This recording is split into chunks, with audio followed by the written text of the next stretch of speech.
So I became a teacher instead and wrote in my spare time. But teaching is a wonderful job, and the reason I'm still not, I'm not teaching now is because I had to start writing 2 books a year. And you really can't write 2 books a year and teach well.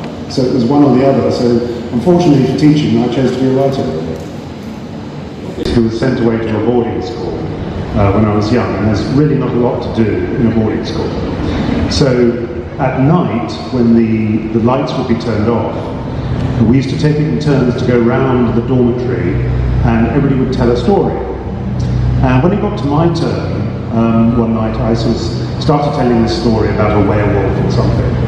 And then I got to a point where I said, and we'll find out what happens tomorrow night. A sense of kind of divinely ordained mission. So the Americans, Freudian said that, the Romans, okay, so the Romans felt that they had been picked by destiny to be some great power. Now, that isn't, I don't think that was necessarily apparent to most of them for a long time, but certainly I think the origin, the aristocratic elite certainly had that feeling about it. Why else would they feel so compelled to go out and conquer so many of the neighbouring tribes and so on?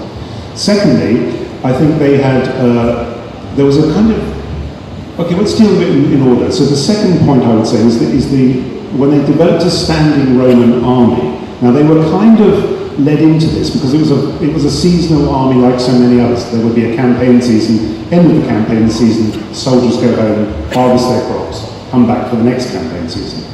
The critical thing is that when Rome started getting itself involved with wars that went on for a very, very long time, that no longer was possible. So they were forced to create a professional army.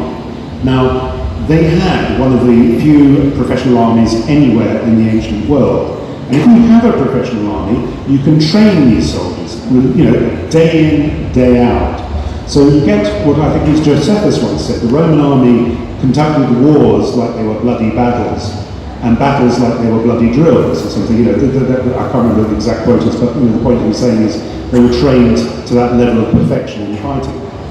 Thirdly, they were very, very determined. So there is a story that the Romans were about to besiege, I think it was a Greek town, and the elders of the Greek town came out and said, well, you can do that, but we've got a brilliant defences, we've got food stored up for 10 years, there's actually no point in we continuing the siege. And the Roman general just calmly turned and said, okay, well, we'll take it on 10 years and 1 day. And they knew that he meant it, so they surrendered the next day. So they had this reputation for utter ruthlessness and determination. And if anybody ever went to war against them, they knew that the Romans would never, ever give in. This is why they were able to be Hannibal.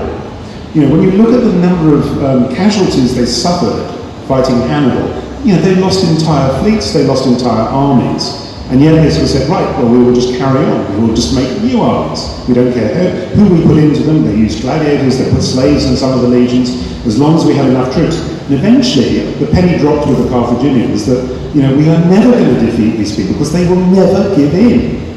So if you have all of that going for you, this kind of sense of divinely blessed purpose, a professional army, an absolute unwillingness to give in, then you're pretty well set on the path to world despotism.